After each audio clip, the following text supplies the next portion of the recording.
আসসালামু আলাইকুম গাইস। প্রতিনিয়ত আমাদের কাছে ব্যতিক্রমী কিছু কাজ আসে, তো আজকেও আমরা এরকম একটি কাজ আপনাদের সামনে দেখাবো বলে নিয়ত করলাম। তো আমার মাইক্রোস্কোপের স্ক্রিনে একটা মাদারবোর্ড দেখতে পাচ্ছেন, তো দেখতেই পাচ্ছেন এটার কি অবস্থা।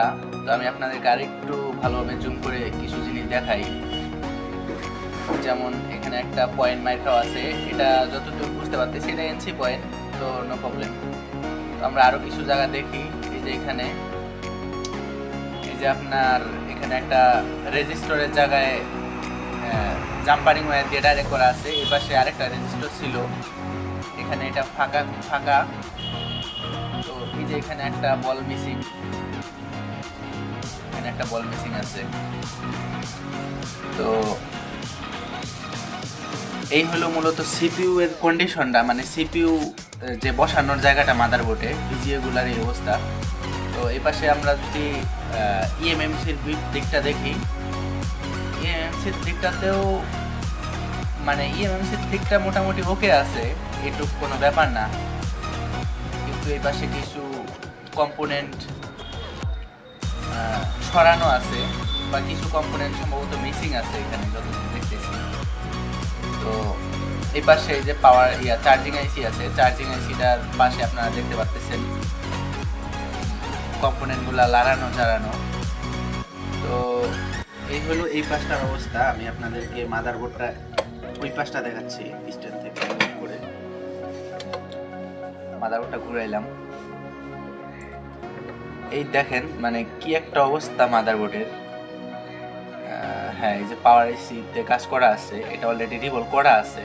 তারপর টিন উঠানোর যে অবস্থাটা, বোর্ড থেকে প্রায় মানে বোর্ডের যে চামড়াগুলো আছে এগুলো উঠা, তো ওগুলো কোনো ব্যাপার না। কিন্তু এই পাশে যে অবস্থাটা দেখলাম গাইস, এই পাশে তারপর আমি আপনাদেরকে সিপিইউ আর র্যামটা দেখাচ্ছি, কারণ এটা আমি একটু আগে রিমুভ করলাম মাদারবোর্ড থেকে। তো দেখাই, না দেখালে বুঝবেন না। এই যে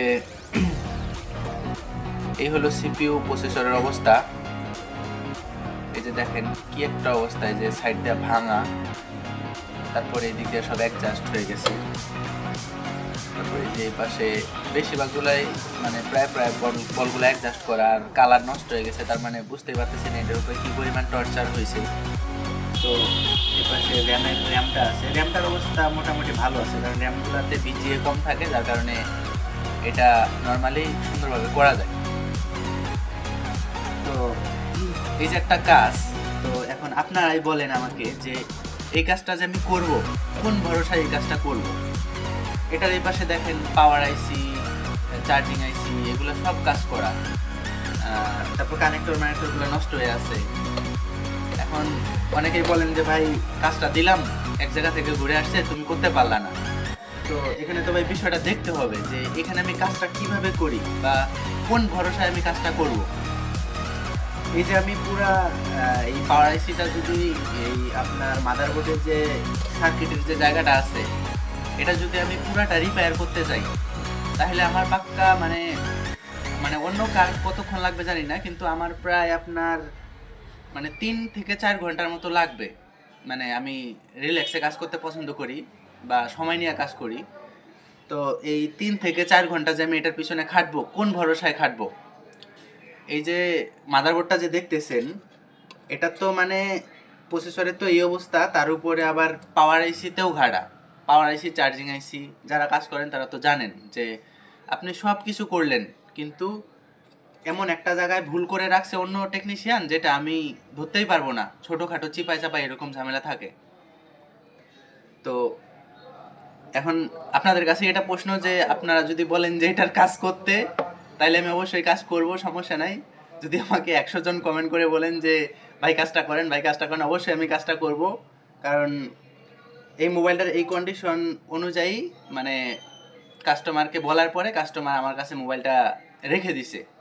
তো হয়তো মাদারবোর্ড চেঞ্জ করাবে কাস্টমার, এই কথা আমাকে বললো। তো তারপরেও যেহেতু মাদারবোর্ড এটা আমার কাছে এখনও আছে, তো যদি ওইরকম হয় তাহলে আমি কাজ করব, সমস্যা নাই। কিন্তু 100 জন কমেন্ট করতে হবে যে কাজটা ভাই করেন, তাহলে আমি অবশ্যই ইনশাল্লাহ আমার সর্বোচ্চ দিয়ে আমি কাজটা করার জন্য চেষ্টা করব। ঠিক আছে, বাই।